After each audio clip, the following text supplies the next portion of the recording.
Assalamualaikum warahmatullahi wabarakatuh. Sahabat Nur Hasanahku yang saya cintai, kali ini saya akan melanjutkan tentang kisah Sunan Kalijaga.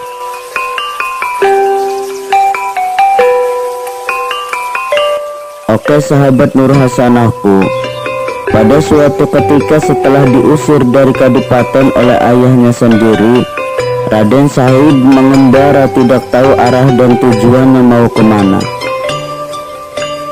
Di tengah perjalanan ketemu sama kakek-kakek yang membawa tongkat emas. Kemudian Raden Said terbesit di dalam hatinya ingin memiliki tongkat tersebut. Akhirnya tongkat itu direbut dari tangan si kakek, dan si kakek menangis jatuh tersungkur. Lalu Raden Said menanyakan kenapa kakek itu menangis. Kakek pun menjawab, aku menangis karena telah mencabut rumput ini yang tidak bersalah.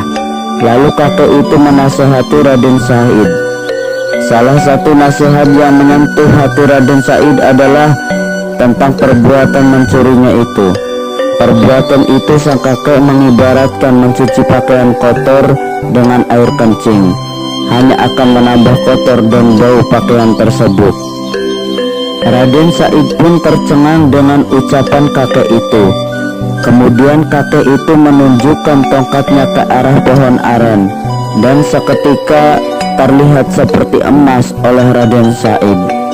Dengan cepat Raden Said memanjat pohon aren itu dan terjatuh. Setelah sadar, Raden Said melihat buah pohon aren itu bukanlah emas, melainkan buah aren biasa, dan berpikir bahwa kakek itu bukan orang sembarangan. Lalu mengejar kakek tersebut, niat ingin berguru kepadanya. Setelah ketemu, betul ternyata beliau adalah Sunan Bonang. Sunan Bonang tidak langsung menerima Raden Said sebagai muridnya. Sunan Bonang memberi syarat kepada Raden Said harus menjaga tongkat Sunan Bonang yang ditancapkan di pinggir kali atau tepi sungai. Jangan sampai bergerak sebelum Sunan Bonang kembali mengambil tongkatnya. Karena tekad Raden Said sangat kuat ingin berguru kepada Sunan Bonang, maka Raden Said pun menyanggupi persyaratan Sunan Bonang tersebut. Selang 3 tahun, Sunan Bonang pun kembali ke tepi sungai untuk mengambil tongkatnya dan melihat Raden Said masih menunggu tongkat tersebut, dan tubuhnya ditumbuhi rumput dan lumut sampai-sampai ada burung yang bersarang pada kepala Raden Said. Peristiwa inilah yang melatar belakangi asal mula gelar Raden Said menjadi Sunan Kalijaga. Kali yang berarti sungai, jaga yang berarti menjaga. Setelah itu Raden Said diberi pakaian baru dan diberi ajaran-ajaran Islam oleh Sunan Bonang. Namun cerita pemberian Sunan Kalijaga tersebut banyak diragukan oleh para sejarawan dan ulama yang berfaham salaf, karena tidak masuk akal dan bertentangan dengan ilmu syariat. Versi lain mengatakan bahwa Kalijaga oleh sebagian masyarakat Cirebon diyakini sebagai nama sebuah desa yang ada di Cirebon pada saat itu. Karena pada saat itu Sunan Kalijaga berada di desa tersebut, ia sering berendam di sungai atau kali sehingga namanya menjadi Kalijaga. Menurut kebiasaannya, yaitu Sunan yang sering merendam di sebuah kali yang bernama Desa Kalijaga. Setelah dianggap selesai mengalami penyucian diri dan bangunnya kesadaran ruh, Sunan Bonang menggembleng muridnya itu dengan ilmu-ilmu syariat ajaran agama Islam. Dianjurkannya pula oleh Sunan Bonang Raden Said atau Sunan Kalijaga untuk berguru kepada wali sepuh, yaitu Sunan Ampel di Surabaya, Sunan Giri di Gresik. Raden Said yang kemudian disebut Sunan Kalijaga sangat gigih berdakwah hingga sampai ke Semenanjung Malaya sampai Thailand, sehingga dia juga diberi gelar dengan sebutan Syekh Malaya.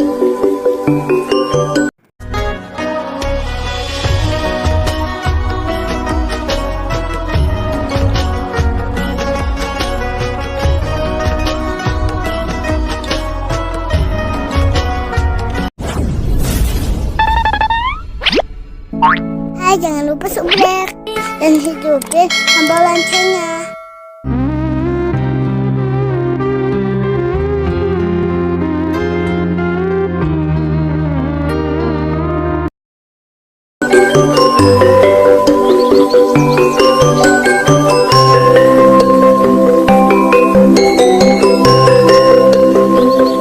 Sunan Kalijaga dikenal sebagai ulama besar dan wali yang memiliki karisma tersendiri di antara para wali-wali yang lainnya.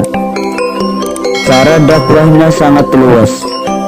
Masyarakat Jawa yang pada waktu itu masih banyak menganut kepercayaan Hindu dengan adat istiadatnya, beliau mendekati masyarakat yang masih awam itu dengan cara yang halus. Bahkan dalam berpakaian beliau tidak memakai jubah, sehingga ia tidak merasa angker dan mau menerima kedatangannya dengan senang hati. Pakaian yang dikenakan sehari-hari adalah pakaian adat Jawa yang didesain dan disempurnakan sendiri secara alami. Pendiriannya adalah rakyat dibuat senang dulu, lalu direbut simpatinya sehingga mau menerima agama atau mendekati para ulama. Barulah mereka diajari agama Islam yang sesungguhnya. Di antara metode dakwah Sunan Kalijaga adalah sebagai berikut. Dalam bentuk sebuah ide, seperti dengan wayang kulit. Lakon wayang kulit yang sebelumnya berpakem pada cerita Ramayana dan Mahabharata, untuk kepentingan dakwah, maka Sunan Kalijaga kemudian memberi warna Islam dengan menggunakan lakon-lakon baru, memasukkan inti ajaran agama Islam berupa tauhid, sehingga muncul lakon-lakon pewayangan seperti jimat kalimat sodo yang merupakan inti dari kalimat syahadat. Selain itu juga munculnya tokoh-tokoh baru pewayangan yang disebut dengan penakawan. Pemanfaatan kebudayaan dalam bentuk lainnya dapat dijumpai pada makna-makna dalam suluk serta kidung Rumeksa Ingwengi dan kidung Kawedar yang melambangkan di malam hari agar senantiasa terjaga dari bentuk pengaruh-pengaruh negatif. Ini adalah salah satu perwujudan doa dalam Islam pada umumnya, namun disusun dengan bahasa Jawa agar mudah diterima dengan masyarakat Jawa. Bagi masyarakat Jawa sendiri tidak mudah memahami doa dengan bahasa Arab. Oleh sebab itu, Sunan Kalijaga menyusun kidung Rumeksa Ingwengi dalam bahasa Jawa. Kemudian tembang dan nangkulo yang berisi nasihat atau wajangan yang tersimpul di dalamnya. Pesan ini menunjukkan bahwa manusia hidup di dunia hanya sementara, karena suatu saat nanti pasti akan kembali kepada Sang Pencipta. Yang kedua, dalam bentuk laku atau aktivitas. Pemanfaatan kebudayaan merupakan salah satu bentuk aktivitas dalam syiar agama Islam yang digunakan oleh Sunan Kalijaga. Aktivitas kebudayaan tersebut berupa upacara-upacara seperti grebeg, tembang-tembang Jawa seperti ler-iler, gundul-gundul pacul, dan kenduri. Sebagian upacara-upacara tersebut sudah menjadi kebiasaan masyarakat Jawa sejak zaman Hindu dan Buddha. Kemudian untuk kepentingan dakwah kebudayaan ini tetap dilestarikan dan dimasukkannya unsur-unsur Islam. Setelah mendapat pengaruh ajaran agama Islam, bacaan-bacaan yang sebelumnya menggunakan bacaan dengan menggunakan bahasa yang berasal dari agama Hindu ataupun Buddha mengalami perubahan dengan dipakainya bacaan-bacaan yang berasal dari Al-Quran, dan pemberian makanan pada acara tersebut bisa dipakai dalam kepentingan sedekah dalam ajaran agama Islam. Yang ketiga, pemanfaatan budaya dalam bentuk materi. Selain dalam bentuk ide dan aktivitas, Sunan Kalijaga juga memanfaatkan kebudayaan dalam bentuk materi atau fisik untuk sarana dakwahnya. Di antaranya adalah tata kota dan bentuk fisik wayang. Oleh Sunan Kalijaga, tata kota di Jawa disusun secara teratur dan memadukan antara budaya Jawa dengan sentuhan-sentuhan corak Islam, seperti pada bangunan masjid yang atapnya dibuat susun seperti bentuk pura, dan setiap depan masjid terdapat sebuah tanah lapang yang disebut dengan alun-alun, yang di tengahnya kadang terdapat pohon beringin pada model atau bentuk bangunan tersebut. Strukturnya menggunakan filosofi Jawa, sedangkan makna muatan isinya memakai konsep Islam. Dalam bentuk wayang juga mengalami perubahan. Sejak datangnya Islam, sebelum terpengaruh dengan ajaran agama Islam, bentuk wayang lebih mirip dengan gambar manusia secara utuh. Dalam suatu adegan dalam pewayangan digambar pada sebuah kain atau kertas.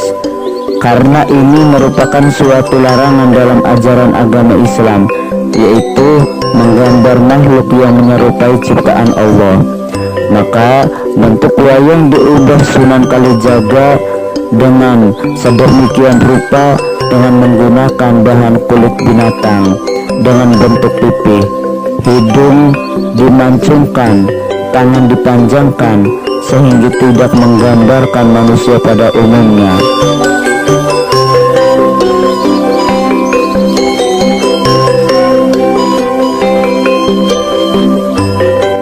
Oke sahabat Nur Hasanahku, ini adalah di antara karomah-karomah Sunan Kalijaga.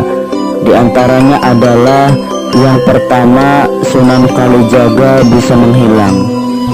Sunan Kalijaga konon memiliki banyak ilmu, di antaranya adalah ajian Waringin Sungsang.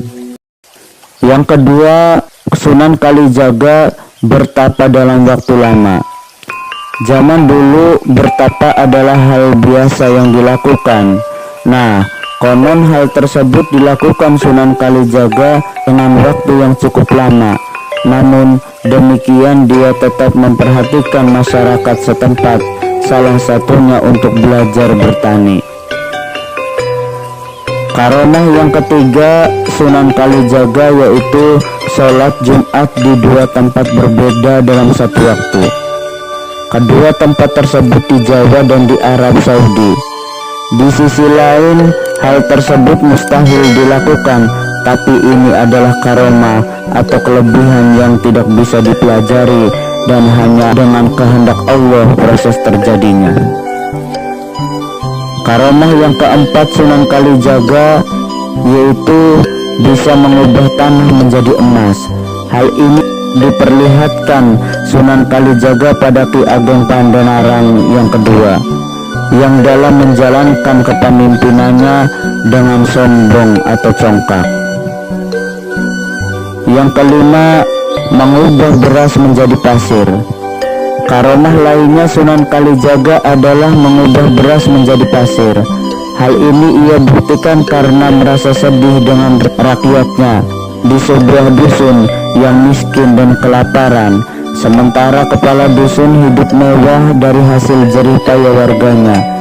Kepala dusun itu tidak memberikan seliter beras pun kepada warga yang memintanya, karena kepala dusun berkata, karung-karung yang dimilikinya itu bukan beras, melainkan pasir. Lalu oleh Sunan Kalijaga benar-benar dirubah beras tersebut menjadi pasir.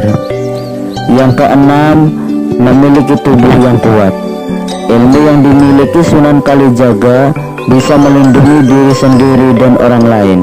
Konon karomah yang pernah disaksikan oleh orang pada waktu itu, Sunan Kalijaga tahan terhadap api.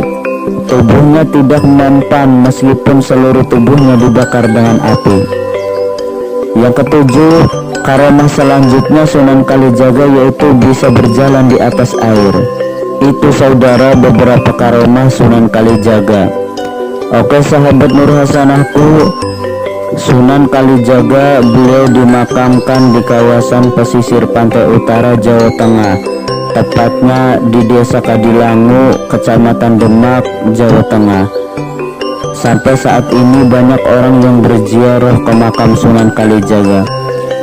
Itu saja yang bisa saya bagikan saudaraku, mudah-mudahan bermanfaat. Mohon maaf bila ada kesalahan dari saya. Akhirul kalam, wallahul muwafiq ila aqwamit thoriq. Wassalamualaikum warahmatullahi wabarakatuh.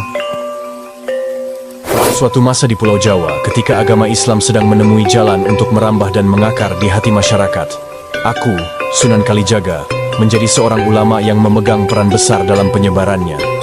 Aku dikenal sebagai waliullah dan anggota Dewan Wali Songo, menjadi tokoh sentral dalam perjalanan agama Islam di wilayah tersebut. Bukan hanya seorang ulama, aku juga berperan sebagai penasihat keraton, seniman, dan arsitek ulung. Aku memandang dengan toleransi terhadap budaya lokal, menyadari bahwa serangan terhadap kebiasaan lama bisa menjauhkan masyarakat. Oleh karena itu, aku memilih pendekatan bertahap, mengikuti sambil mempengaruhi. Bagiku, Islam akan meresap dengan sendirinya, dan kebiasaan lama akan hilang begitu agama dipahami. Keahlianku dalam seni dan budaya tidak hanya menjadi hiburan, melainkan juga alat dakwah yang sangat efektif. Aku memimpin banyak adipati di Jawa untuk memeluk Islam, termasuk Adipati Pandanaran, Kartasura, Kebumen, Banyumas, dan Pajang. Makamku kini terletak di Kadilangu, Demak, menjadi saksi bisu perjalanan dakwahku yang penuh warna. Aku dikatakan hidup lebih dari 100 tahun, melalui masa akhir kekuasaan Majapahit, Kesultanan Demak, Kesultanan Cirebon dan Banten, hingga kehadiran awal kerajaan Pajang dan Mataram. Aku adalah keturunan Rakrian Mantri Arya Wiraraja Makapramuka, sebuah warisan yang diakui berdasarkan catatan historis Babat Tuban dan data keluarga besarku. Namun, sebelum menjadi tokoh ulama dan penyebar agama, aku memiliki kisah perjalanan hidup yang unik. Dikatakan bahwa sebelum menjadi wali Songo, aku adalah seorang perampok yang mengambil dari orang kaya dan membagikan hasil rampokanku kepada yang miskin. Suatu hari dalam perjalananku, aku bertemu dengan Sunan Bonang. Sunan Bonang menasihatiku bahwa Allah tidak akan menerima amal buruk. Sebagai tanda bimbingan, Sunan Bonang menunjukkan pohon aren emas dan mengatakan bahwa jika aku ingin harta tanpa berusaha, aku harus mengambil buah aren emas tersebut. Tergerak oleh petunjuk ini, aku memutuskan untuk menjadi murid Sunan Bonang. Proses perubahanku menjadi tokoh agama yang disegani tidaklah mudah. Sunan Bonang memberiku tugas untuk bersemedi dan menjaga tongkat yang ditancapkan ke tepi sungai, tanpa beranjak sebelum ia kembali. Tertidur dalam waktu yang lama, aku terbangun 3 tahun kemudian. Kini aku dikenal sebagai Sunan Kalijaga. Aku melanjutkan perjalanan dakwahku dengan penuh semangat. Setelah aku wafat, putraku, Sunan Hadi, meneruskan perjuangan dakwah sebagai pemimpin Kadilangu. Pada tahun 1601 Masehi, gelar anakku Sunan Hadi berubah menjadi Panembahan Hadi. Perjuangan dakwah terus berlanjut melalui keturunanku dan Trah Panembahan Wijil di Kadilangu, Demak, mempertahankan warisan spiritualku. Aku meninggalkan dunia pada tanggal 12 Muharram 1513 Saka, atau sekitar 17 Oktober 1592 Masehi. Meski telah berpuluh-puluh tahun berlalu, makamku di Kadilangu, Kabupaten Demak, tetap menjadi tempat ziarah yang ramai, terutama saat haulku diperingati setiap tanggal 10 Muharram oleh masyarakat setempat. Cerita perjalananku, perpaduan seni, budaya, dan dakwah masih hidup dan menginspirasi hingga Jangan lupa ya, subscribe, subscribe. Like, comment, and share, Cepetan, cepetan. Makasih ya, makasih ya. Bye bye, bye bye.